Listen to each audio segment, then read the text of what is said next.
नमस्कार दोस्तों, मैं मोहन राजपूत आपका मेरे channel Mohan LLB and CS में स्वागत करता हूं। आज दोस्तों हम देखेंगे कि चेक लेते वक्त हमें कौन कौन सी सावधानियां रखना जरूरी होता है। यदि हम वो सावधानियां नहीं रखते हैं तो हमें कौन कौन सी दिक्कतों का सामना करना होता है। तो अगर आप किसी से चेक लेने जा रहे हैं तो ज़रूर इस वीडियो को पूरा देखें, बिल्कुल स्किप ना करें। आपके लिए बहुत ज़रूरतमंद चीज़ों में बताऊंगा आज कि भाई आपको अगर चेक लेते हैं तो कौन कौन सी सावधानियां आपको रखना जरूरी है। तो सबसे पहले दोस्तों, आप अगर किसी से चेक ले रहे हैं या किसी फर्म का चेक अपन ले रहे हैं या किसी व्यक्तिगत चेक को ले रहे हैं तो कभी भी उस चेक को ब्लैंक ना लें। मतलब उस चेक को आपको सामने वाले से भरवाना अनिवार्य है। यदि आप उसको ब्लैंक चेक ले लेते हैं, मान लो खाली चेक आपने ले लिया, साइन करवा लिए मात्र उसकी, तो ये चेक आपको कभी नहीं लेना है। आपको ये इससे वेरीफाई करना है कि अपने को चेक पे उससे अपना नाम, हो सके तो अपने अकाउंट नंबर भी आगे लिखवा लीजिए कोष्टक में कि भाई फलाना सिंह को मैंने चेक XY दिए और इस अकाउंट नंबर को। तो आपने आपको स्वयं को नाम नहीं लिखना है, उसमें सामने वाली पार्टी से ही नाम लिखवाना है। अगर राशि आपको नहीं मेंशन कर पाते हैं उसमें, आप यदि राशि आपको कम ज़्यादा करना है तो राशि को छोड़ दीजिए। अदरवाइज मैं तो ये बोलूँगा आपसे कि राशि भी उसी से डलवा लीजिए। कैसी कोशिश ये कीजिए कि राशि भी उसी की राइटिंग में आप लिखवा कर ले लें उसको। चेक को कभी भी अपने को ब्लैंक नहीं लेना है। चेक लेते वक्त दूसरी सावधानी अपने को ये रखना है कि अपन लीगल लाइबिलिटी के हिसाब से अपन चेक किस हिसाब से ले रहे हैं, उससे काय के लिए चेक ले रहे हैं ये उसको पीछे मेंशन करवा ले। आप पीछे कैप्चर अगर ये हो जाएगा कि आपने किस लिए उससे चेक लिया है तो उस और भी आपको दिक्कतों का सामना करना नहीं पड़ेगा। मान लो कि आपने कोई एग्रीमेंट करा है तो उसके लिए चेक लिया है तो पीछे उससे मेंशन करवा लो कि भाई ये एग्रीमेंट हमने लिया है। अगर एग्रीमेंट आपने अलग से किया है तो उस अलग वाले एग्रीमेंट में आपको चेक नंबर दर्शाना अनिवार्य है। मैं तो ये कहूंगा कि प्रत्येक ट्रांजेक्शन का आप एग्रीमेंट फॉर्मेट बना के रखिए। एग्रीमेंट फॉर्मेट में आपको चेक नंबर आवश्यक रूप से डलवाना है, ताकि वो क्या है कि आपकी एक लीगल लाइबिलिटी हो जाती है कि आपने चेक क्यों लिया है। ठीक है। दूसरा मैं ये कहूंगा कि अगर मान लो आपने एग्रीमेंट नहीं किया है और आपने कोई इनवाइस के बदले आपने चेक लिया है, मान लो आपने कोई उसको माल दिया है, कोई सा सामान उसके पास पहुंचाया है, कोई से सामान की अपनी कोई डील हुई है, तो उसके लिए अगर आपने चेक लिया है तो उससे उसी की राइटिंग में चेक के पीछे ये मेंशन करवा लीजिए कि ये सामान मैंने इनसे लिया है और इसके लिए मैं ये बदले में ये चेक इनको दे रहा हूं, ताकि आपको आने वाली समस्याओं में आपको निपटने में कोई दिक्कत का सामना नहीं करना पड़े। मान लो खुदा ना खास्ता वो पेमेंट लीक या तो डिसऑनर हो जाता है, चेक मतलब कि चेक बाउंस हो जाता है, तो वहां पे अपने को एक लीगल नोटिस भेजने के टाइम पे ये चीज अपने को काम में आवे। इसलिए आप हमेशा ये ध्यान रखें कि ब्लैंक चेक अपने को कभी भी नहीं लेना है। दूसरा अपने को ये ध्यान में रखना है कि अपन एक एग्रीमेंट बनवाएं, उससे एक एग्रीमेंट ट्रांजेक्शन के हिसाब से एक एग्रीमेंट फॉर्मेट तैयार करें और उसमें अपने को चेक नंबर आवश्यक रूप से लिखना है। नहीं तो क्या होता है कि कई बार की जैसे कि कोर्ट में ये दलीलें दी जाती है कि मेरा चेक गुम गया था, या मैंने चेक इनको, हो सकता है कि आपको ये दिक्कत आए, मान लो कोर्ट में ये दलीलें दी जाती है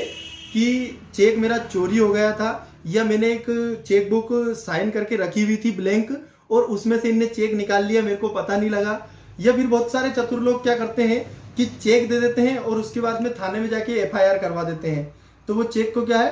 कि परमानेंटली ब्लॉक्ड करवा देते हैं। और उस चेक में भाई अपन अगर बाद में उस चेक को लगाएं भी तो वो क्या होता है कि रुका हुआ पेमेंट रहता है और वो चेक बाउंस हो जाता है। और बाउंस होने के बाद अगर अपन केस लगाते हैं तो वो कोर्ट में ये दलील देते हैं कि हमने तो FIR करवा दी थी पहले उसी की और ये चेक हमने इनको नहीं दिया है। तो वहां पे अपने को ये चीज काम में आने वाली है कि भाई अगर या तो उसके लिए अपने को एक एग्रीमेंट बना रखा है तो वो काम में आने वाला है कोर्ट में। अपने वकील को ये सिद्ध करने में ज्यादा टाइम नहीं लगेगा कि इनने चेक दिया था, क्योंकि अपन ने उसके चेक के पीछे साइन ले रखे हैं, चेक के पीछे पूरा मेंशन करवा रखा है कि कौन सा चेक अपन ने किस टाइम पे इससे लिया था, किस चीज के बदले में लिया था।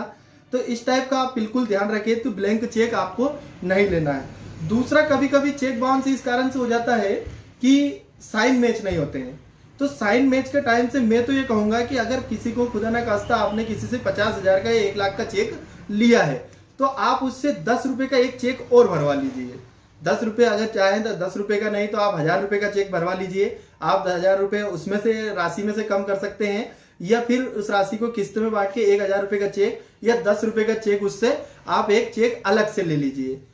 अलग से लेने से क्या होगा दोस्तों कि जैसे अपन चेक अलग से लेंगे 10 रुपये का, तो उसको अपन चेक बैंक में लगाएंगे और अगर वो ओनर हो जाता है, अगर वो चेक ओनर हो जाता है तो अपने चेक के क्या है जो सिग्नेचर है वो वेरीफाई हो जाएंगे, ऑटो वेरीफाई हो जाएंगे कि भाई हाँ जो चेक इसने जो बड़ी राशि का अपने को चेक दिया है ये वास्तविक में ओनर चेक है, डिसओनर चेक नहीं है। दूसरा अपने को अगला ये ध्यान रखना है कि कोर्ट में अपने को कहीं ना कहीं ये दिक्कत आती है कि एक पता नहीं मिल पाता है। चेक डिसओनर हो गया, किसी का किसी मेंबर का अपन ने चेक ले रखा है, चेक डिसओनर भी हो गया है, अपन ने एक लीगल नोटिस जारी करवाना है,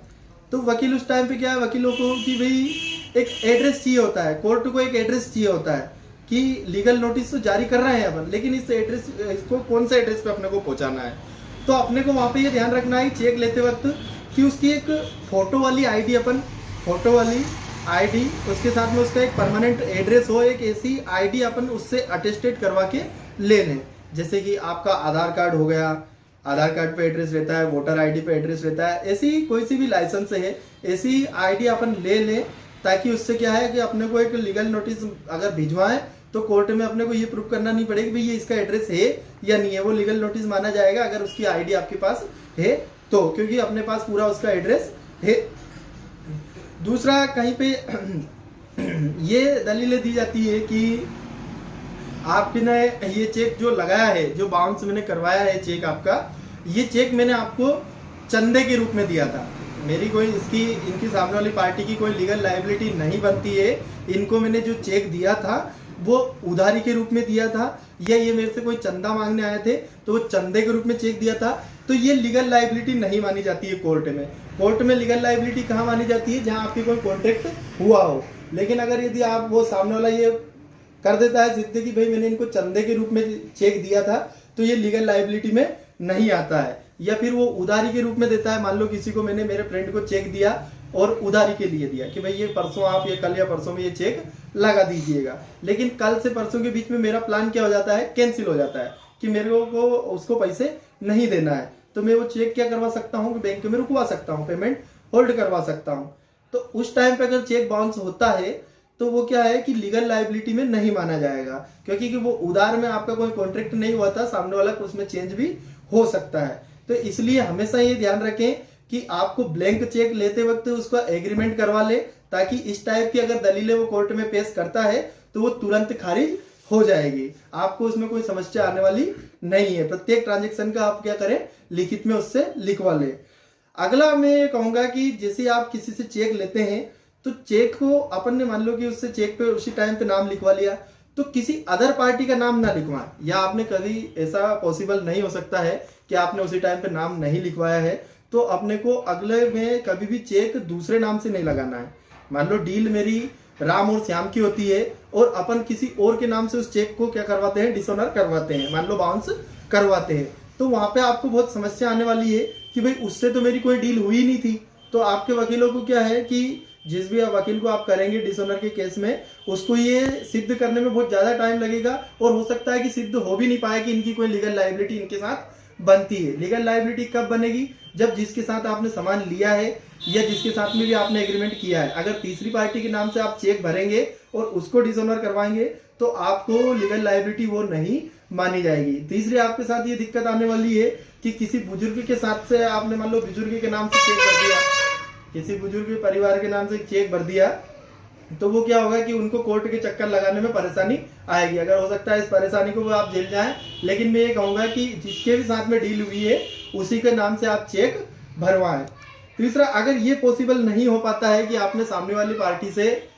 चेक पे कुछ लिखवाया, मान लो हो सकता है कि आपने ब्लैंक चेक ले भी लिया, मैं तो ये कह रहा हूं कि बार बार कि ब्लैंक चेक नहीं लेना है, लेकिन अगर खुदा ना खास्ता आपने ब्लैंक चेक ले भी लिया तो आपको उसको अपनी हैंड राइटिंग में नहीं भरना है। आप जब भी उसको बैंक में लगाएं तो अपने को अपनी हैंड राइटिंग में नहीं भरना है, उसे क्या करेंगे आप आपने किसी परिचित से, किसी फ्रेंड से उनकी हैंड राइटिंग में भरवाइए, ताकि अगर सामने वाला ये दलील देता है कोर्ट में कि मैंने इनको चेक नहीं दिया था, ये इनने स्वयं भरा है, तो अपन वहां पे भी वो दलील भी उनकी खारिज कर सकें।